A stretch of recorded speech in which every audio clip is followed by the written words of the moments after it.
এক গ্রামে এক বৃদ্ধা মা থাকতেন। তার দুই ছেলে ও দুই বৌমা ছিল। বড় বৌমার নাম ছিল মীরা আর ছোট বৌমার নাম ছিল নীরা।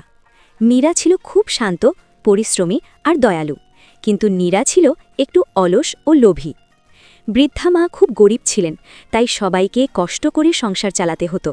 প্রতিদিন সকালে মীরা উঠে বাড়ির সব কাজ করত, ঝাড়ু দেওয়া, রান্না করা, পানি আনা। অন্যদিকে নীরা দেরি করে ঘুম থেকে উঠত এবং প্রায়ই কাজ এড়িয়ে যেত। একদিন বৃদ্ধা মা খুব অসুস্থ হয়ে পড়লেন। তিনি দুই বৌমাকে ডেকে বললেন, জঙ্গলের পাশে একটা পুরনো কুয়া আছে, সেখানকার জল খুব জাদুকরী। যদি কেউ সেই জল এনে আমাকে খাওয়ায়, আমি সুস্থ হয়ে উঠব। পরদিন সকালে মীরা কুয়ার দিকে রওনা দিল। পথে এসে দেখল এক বৃদ্ধা ঠাকুমা রাস্তার পাশে বসে কাঁদছেন।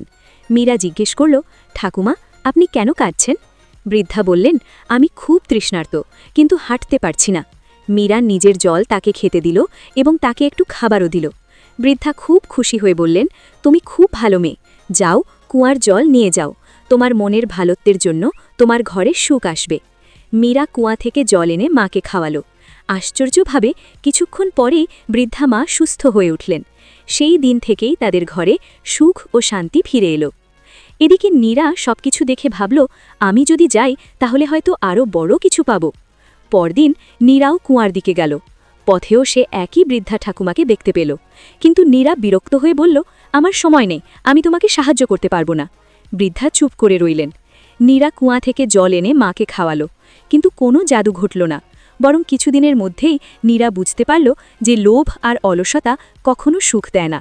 শেষে নীরা নিজের ভুল বুঝতে পারল এবং মীরার মতো ভালো হওয়ার চেষ্টা করল। তখন তাদের সংসারে আবার শান্তি ফিরে এলো। ভালো মন আর দয়া সব সময় সুখ নিয়ে আসে। কি ঠিক বললাম তো বন্ধুরা?